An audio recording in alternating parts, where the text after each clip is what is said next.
कोई माँ बाप क्या अपने दो छोटे छोटे बच्चों को कोल्ड ड्रिंक में जहर देकर तड़प कर मरते हुए देख सकता है? और जब दोनों बच्चों की मौत हो जाती है तब माँ और पिता एक फंदा बनाते हैं और उसे छत के कुंडे से बांधकर गले में फंसाकर एक साथ मौत को गले लगा लेते हैं। जिस किसी ने इस घटना के बारे में सुना वह कांप उठा। यह घटना भोपाल की है। अब सबसे बड़ा सवाल था कि आखिर इस युवा दंपत्ति ने बच्चों का मर्डर और खुद सुसाइड क्यों किया।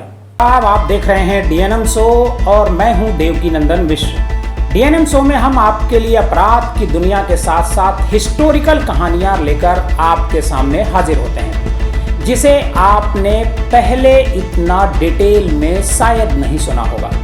अगर आपको हमारी ये कहानी पसंद आती है तो हमारे इस चैनल को सब्सक्राइब कीजिए और इस कहानी को ज़्यादा से ज़्यादा लोगों को शेयर कीजिए। आज के डीएनएम शो में हम आपको एक ऐसे परिवार के खात्मे की कहानी सुनाएंगे जो ज़्यादा पैसे कमाने के चक्कर में ऑनलाइन फ्रॉड करने वालों के जाल में फंस गया और कर्ज के दलदल में फंसता चला गया। एक दिन भूपेंद्र को ऐसा लगा कि अब वह इस मुश्किल से निकल नहीं सकता है। तब उसके दिमाग में सुसाइड की योजना बनी है। इस व्यक्ति ने सुसाइड नोट छोड़ा है। सबसे पहले हम आपको सुसाइड नोट के बारे में बताते हैं कि आखिर भूपेंद्र विश्वकर्मा ने अपने सुसाइड नोट में क्या लिखा है। भूपेंद्र लिखता है कि मेरी एक गलती की वजह से सभी परेशान हो गए। समझ में नहीं आ रहा क्या करें और क्या ना करें। नहीं पता हमारे इतनी सी छोटी सी प्यारी सी फैमिली को किसकी नज़र लग गई है। हमारे परिवार के लोगों से हम सबसे हाथ जोड़कर माफ़ी मांगना चाहते हैं। हमसे जुड़े सभी लोग मेरे कारण काफ़ी ज़्यादा परेशान हो गए हैं, मेरी एक गलती की वजह से। भूपेंद्र आगे लिखते हैं कि हम अपने परिवार के साथ खुशी खुशी जी रहे थे, लेकिन अप्रैल माह में मुझे मेरे फ़ोन पर एक ऑनलाइन काम का व्हाट्सएप मैसेज आया। वही मैसेज पुनः टेलीग्राम पर आया। थोड़े से पैसे एक्स्ट्रा कमाने के चलते और ज़रूरत के लिए एक्स्ट्रा वर्क करने के लिए मैं एग्री हो गया, जिसके लिए ज़्यादा समय भी नहीं देना था। काम मैंने शुरू कर दिया, जिसमें मुझे शुरू में थोड़ा फ़ायदा तो हुआ, पर धीरे धीरे एक दलदल में धंसने लगा और थोड़ा सा भी समय मिलता तो मैं उस काम को करने लगता।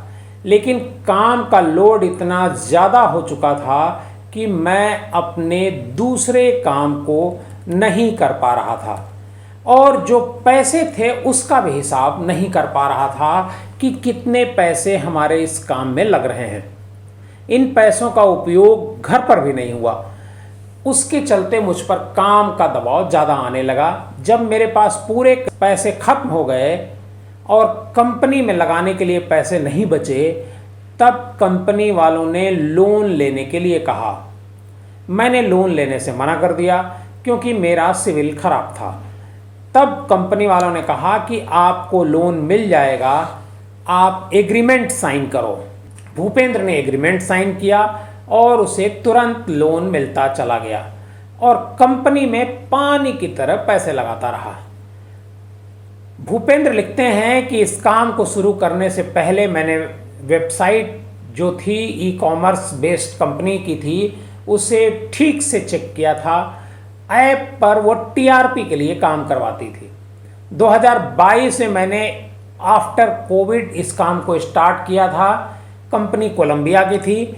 मुझे लगा कि कंपनी सही है, परंतु मुझे क्या पता था कि एक दिन इस मोड़ पर आकर खड़े हो जाएंगे कि हमारे पास कोई रास्ता नहीं बचेगा। ऑनलाइन जॉब का शिकार होने के बाद मुझे लगा कि अब थोड़ा सा और इसके बाद पैसे मिलते ही सब लोन क्लियर कर दूंगा, लेकिन मैं समझ नहीं पाया कि इतना सब कुछ हो जाएगा। मुझ पर ऑनलाइन जॉब वालों ने लोन का कर्ज इतना कर दिया कि मैं खुद भी हैरान रह गया। मैं समझ गया था कि मेरे साथ फ्रॉड हो गया। अब मेरी नौकरी जाने की भी नौबत आ गई थी। मुझे अपना और मेरे परिवार का भविष्य नहीं दिखाई दे रहा था। मैं अब किसी को मुंह दिखाने लायक भी नहीं था। मैं अपने परिवार से कैसे नज़र मिला पाऊंगा। मैं बस यही कहता हूँ कि अपनी अम्मा जी, बाबूजी, पापा जी, मम्मी जी, भैया, भाभी, मेरी प्यारी बहनों, मेरी प्यारी सी बेटी, मैं तुम सब के सामने कैसे आऊं, नज़र कैसे मिलाऊं। सबसे ज़्यादा अब इस बात का डर मुझे था, कहीं भविष्य में मेरी बेटी की शादी में कोई परेशानी ना आए। और इसलिए मैं wife with small family Risu किसु किसी को तकलीफ में नहीं छोड़ सकता। इसलिए उन्हें भी अपने साथ ले जा रहा हूं और सबसे माफ़ी मांगता हूं। सुसाइड नोट में भूपेंद्र ने यह भी लिखा है कि इस घटना की जानकारी देने के लिए मैं कई बार साइबर ऑफिस गया, लेकिन अधिकारी के न होने के कारण मेरी शिकायत और नहीं लिखी गई। दरअसल 13 जुलाई की सुबह भोपाल पुलिस को खबर लगती है कि भूपेंद्र ने अपने दोनों बच्चों को मारकर पत्नी के साथ सुसाइड कर लिया। भोपाल के राती बड़की सेव बिहार कॉलोनी में रहने वाले 38 साल के भूपेंद्र विश्वकर्मा कोलंबिया बेस्ड एक कंपनी में ऑनलाइन जॉब करते थे। भूपेंद्र पर काम का प्रेशर था और लोन भी था। पुलिस का कहना है कि कंपनी ने उनका लैपटॉप हैक करके उसमें मिले कॉन्टैक्ट और उनकी फ़ोटो को एडिट करके उसे अश्लील बना दिया और उसे वायरल कर दिया। वायरल करने के साथ ही भूपेंद्र को जो कर्ज के पैसे थे जो उन्होंने कंपनी से लिए थे उसकी वापसी के लिए दबाव बनाया जा रहा था। इससे परेशान भूपेंद्र ने अपनी पत्नी ऋतु और अपने जो 2 बेटे थे ऋतुराज और ऋषिराज के साथ पहले इन दोनों बेटों को जहर दिया और फिर अपनी पत्नी के साथ सुसाइड कर लिया।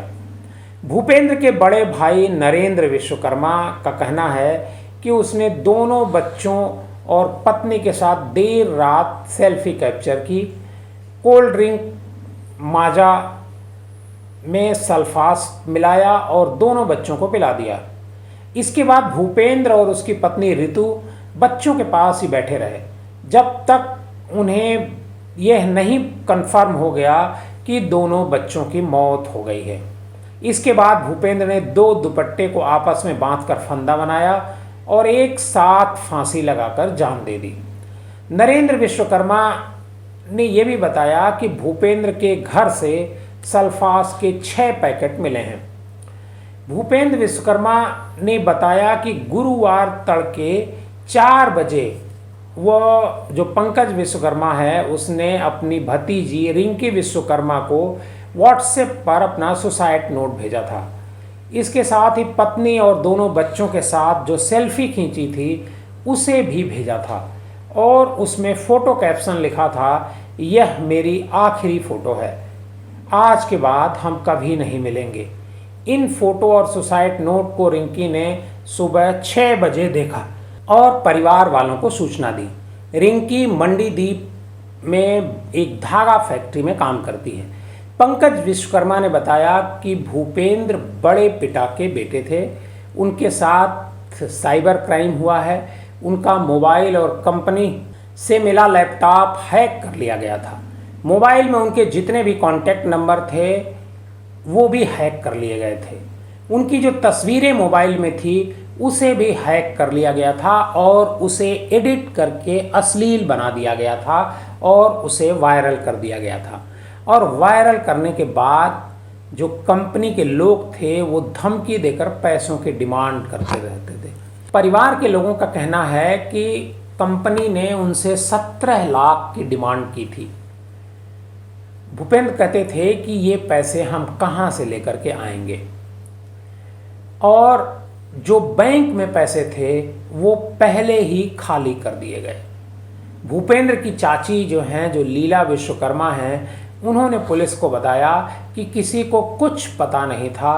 कल बहू ने मुझे बताया कि कोई 17 लाख रुपए मांग रहा है।